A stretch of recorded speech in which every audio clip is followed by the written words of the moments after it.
मतलब संघर्ष कर रहे हैं। इट्स नॉट इजी कि रोज आप 3 लेक्चर अच्छे से देख ले, फिर पढ़ ले, फिर रिवीजन कर ले, टेस्ट की तैयारी कर ले, सब कुछ कर ले। तो 70% बच्चों का कहीं ना कहीं 60% बच्चों का बैकलॉग चल रहा है। तो मैं एक चीज़ बताता हूँ, सिंपल सी बात, फिर पढ़ाना शुरू करता हूँ। ये जो बैकलॉग वाली बात है ना, इसमें जेन्युइन बच्चे मैं मान लेता हूँ कि एडमिशन लेट लिया होगा, काउंसलिंग की कराई होगी, कुछ उम्मीदें रहा होगा। बड़ा सिंपल सा बात है कि मान लो 10 लेक्चर का बैकलॉग, 15 लेक्चर का बैकलॉग है, 20 लेक्चर का बैकलॉग है, 30 लेक्चर का बैकलॉग है, सारे सब्जेक्ट मिला के 40 लेक्चर का बैकलॉग है, चल 50 का है, 50 लेक्चर का बैकलॉग है। साइकोलॉजिकली समझना, तुम अपने आप को कमजोर मत समझो, चाहे तुम्हारा कितना भी बैकलॉग हो, और तुम अपने आप को सुपरमैन भी ना समझो कि मेरी इतनी बैकलॉग है और मैं 10 दिन में ना 30 बैकलॉग खत्म कर दूंगा। तुम क्या, तुम और तुम्हारे मास्टर्स मेरे से भी नहीं होगा। तुम क्या करो कि तुम रिकॉर्डेड ही जाओ। अगर तुम्हारा बैकलॉग है तो लाइव की कोई जरूरत नहीं है, अनलेस एंड अनटिल कि तुम्हें लग रहा है नहीं मैं रिकॉर्डेड लाइव ही समझ पाता हूं, तो वो केस अलग है। मेरी बात सुन लेना ढंग से, मैं सिर्फ 2 मिनट बात कर रहा हूं, सुन ले अच्छे से। अगर तुम्हारा 10, 15, 20, 30, 40, 50, 60, 70 जितने भी बैकलॉग है, ठीक है, तो ये बैकलॉग ऐसा नहीं कि इसमें परेशान हो जाने वाली बात है कि 10 बैकलॉग है कैसे होगा, 20, 40, 50 बैकलॉग है कैसे होगा। दूसरी बात, अपने आप को सुपरमैन भी नहीं समझना। तुम क्या, तुम्हारे मास्टर से भी बैकलॉग क्लियर नहीं होगा। मेरी बात सुनो, पहली चीज, अगर तुम्हारा बैकलॉग है तो तुम रिकॉर्डेड ही देखो, कोई मतलब नहीं है लाइव देखने का। लेकिन तुम्हारा यह है कि नहीं मुझे लाइव ही पसंद है, लाइव ही मैं देखूंगा, तो वो केस अलग है, 1-2% बच्चों का होगा।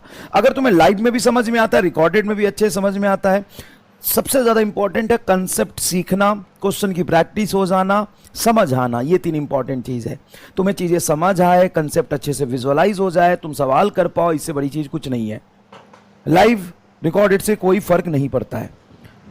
तो आप रिकॉर्डेड लेक्चर ही देखें, लाइव ना देखें। दूसरी बात, आप शेड्यूल को कुछ ऐसे बनाएं कि बैकलॉग 1 महीने में नहीं, 2 महीने में नहीं, 3 महीने में नहीं, पूरे आने वाले 5 या 6 महीने में बैकलॉग कवर करने का प्लान बनाएं। जैसे ही 5 to 6 मंथ में तुम रिकॉर्डेड देख रहे हो तो कोई दिक्कत ही नहीं है, 5 से 6 मंथ में तुम बैकलॉग क्लियर करने का प्लान बना सकते हो। अब 6 मंथ में अगर मैं 10 बैकलॉग को बांटू या 30 बैकलॉग को बांटू तो क्या फर्क पड़ता है? जिसका बैकलॉग है वो और जिसका बैकलॉग है नहीं है, उन दोनों को क्या लगभग सेम ही स्पीड से सेम ही बर्डन लेके पढ़ना है। हाँ, 6 महीने में कितने दिन होते हैं? 180 दिन। 180 दिन में कितने बैकलॉग कवर करने हैं? 30 लेक्चर का, मतलब कुछ भी नहीं। अगर मैं 50-60 लेक्चर का बैकलॉग लेके चलूं, 60 लेक्चर का बैकलॉग है साहब, और मुझे कवर करने मान ले 120 दिन में, जिसमें से संडे भी आएगा, कोई चीज होगी जिसमें क्लास अगर मान ले होता भी है तो थोड़ा रिलैक्स तो मिलेगा ना। 24 घंटे में 2 ही क्लास हुई ना भाई, तो 60 लेक्चर बहुत बड़ा बैकलॉग है, बहुत बड़ा बैकलॉग है। अब उस 60 लेक्चर के बैकलॉग को कवर करने के लिए मैं अगर 5 महीने लूं या 4 महीने भी लूं, 4 महीने ठीक है, 4 महीने ठीक है, अगस्त, सितंबर, अक्टूबर, नवंबर, दिसंबर, 5 महीने ले ले, 150 दिन कितने हुए भाई? 150 दिन कितना हुआ जरा बता।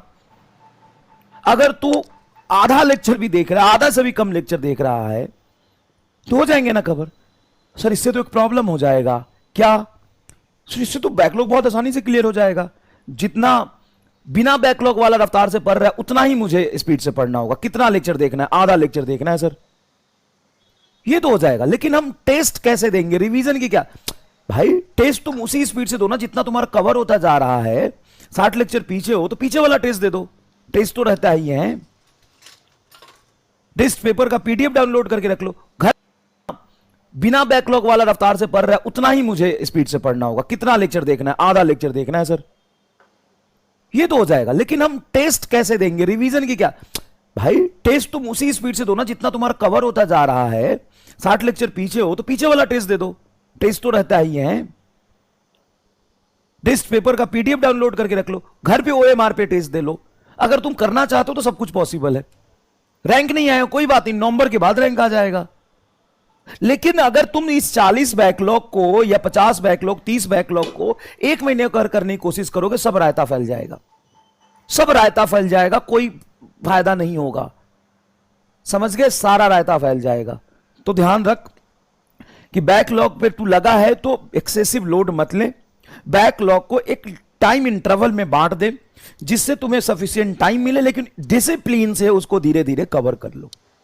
जब तुम नवंबर तक सारी चीजें बैकलॉग कवर कर लोगे और तुम एकदम स्पीड से नॉर्मल कंडीशन पे आ जाओगे दिसंबर तक भी, तो it's not a big deal, it's not a big deal. Tension नहीं लेना भाई, पढ़ना है। टेंशन लेने से आपकी इफिशिएंसी कम होती है और कोई फायदा नहीं होता। खुश रह के पढ़ोगे, इंजॉय करके पढ़ोगे, तुम मजबूरी में मत पढ़ो।